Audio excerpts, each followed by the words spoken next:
Dans ce document à savoir numéro 4, nous allons essayer de voir comment déterminer les compositions des phases solides et liquides lorsqu'elles sont présentes simultanément.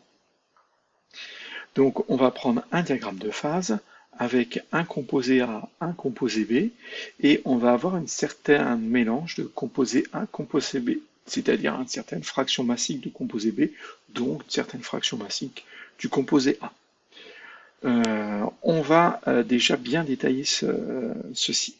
Ensuite, on va lire ça et ensuite je vais vous les expliquer.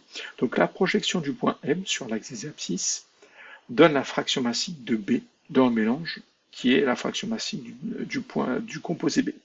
Donc le point M, c'est le point représentant en fait le mélange, voilà pourquoi on l'appelle M. Il a une certaine température et il a une certaine composition, c'est-à-dire une certaine teneur en B, donc une certaine fraction massique en B. D'accord? Donc, il a une certaine température. Donc là, on lit la composition du mélange. La projection du point S du solidus sur l'axe des abscisses donne la fraction massique en 2B dans la phase solide. On l'appelle WBS pour solide. Donc je vais sur le solidus c'est la courbe bleue. Je vais donc, horizontalement, je pars du point M et j'obtiens le point S quand je rencontre le solidus. Et la projection de ce point S sur l'axe des abscisses me donne la composition, la fraction massique du composé B dans le solide, parce que je suis sur le solidus.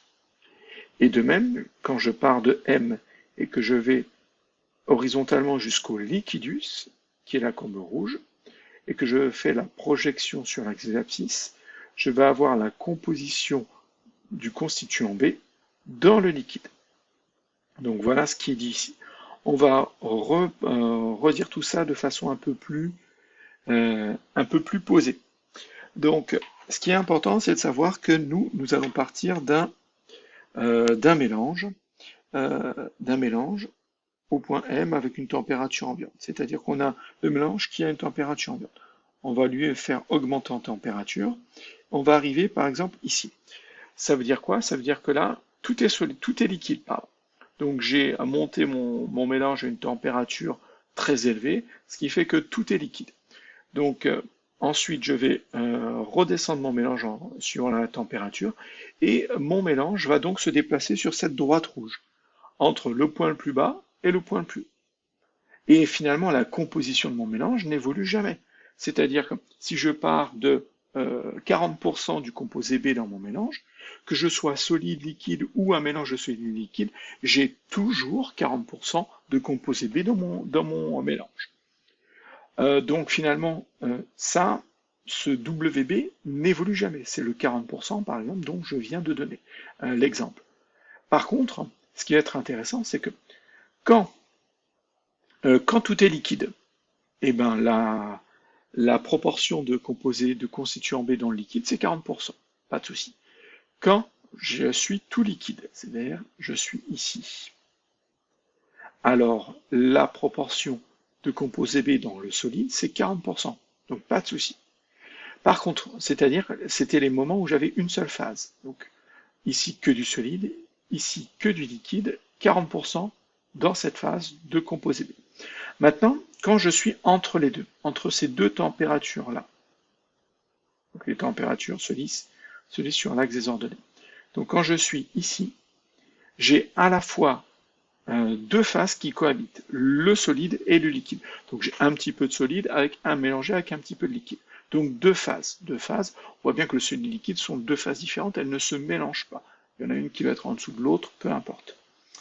Et ben, le solide va contenir une certaine quantité de constituants B, le liquide va contenir une certaine quantité de composés B. Et ça va dépendre de la température.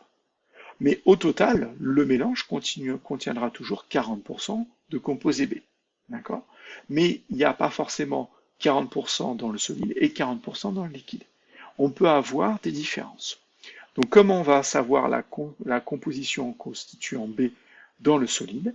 Eh bien, je prends mon point M, parce que le point M est déterminé par rapport à la température et aussi par rapport à la composition initiale de mon mélange. Ensuite, horizontalement, je vais sur le solidus, j'ai le point S, je vais sur le liquidus, j'ai le point L, et je lis en projetant sur l'axe des abscisses la composition ici dans le solide du composé B, et là je vois qu'on va être plus autour de 60%, et ici je vais lire en projetant sur l'axe des abscisses le point L, je vais avoir la fraction massique du composé B dans le liquide, et là je vais être plutôt à autour de 30%.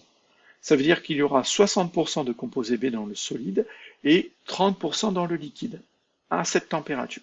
On va prendre notre température pour bien voir. Si je suis à cette température ici, je vais projeter, je vais avoir le point S qui va être ici, je vais projeter, je vais avoir le point L qui est là, et en fait, je vais avoir donc cette composition de constituant B dans le solide, par exemple 45%. Donc dans le solide, je vais avoir 45% de composé B. Et ici, je vais avoir, par exemple, 25% de composé B dans le liquide. Donc suivant la température, ici, quand elle évolue, ben, la composition de composé B dans le solide et dans le liquide évolue. Attention, la composition globale n'évolue pas, j'aurai toujours au total 40% de composé B.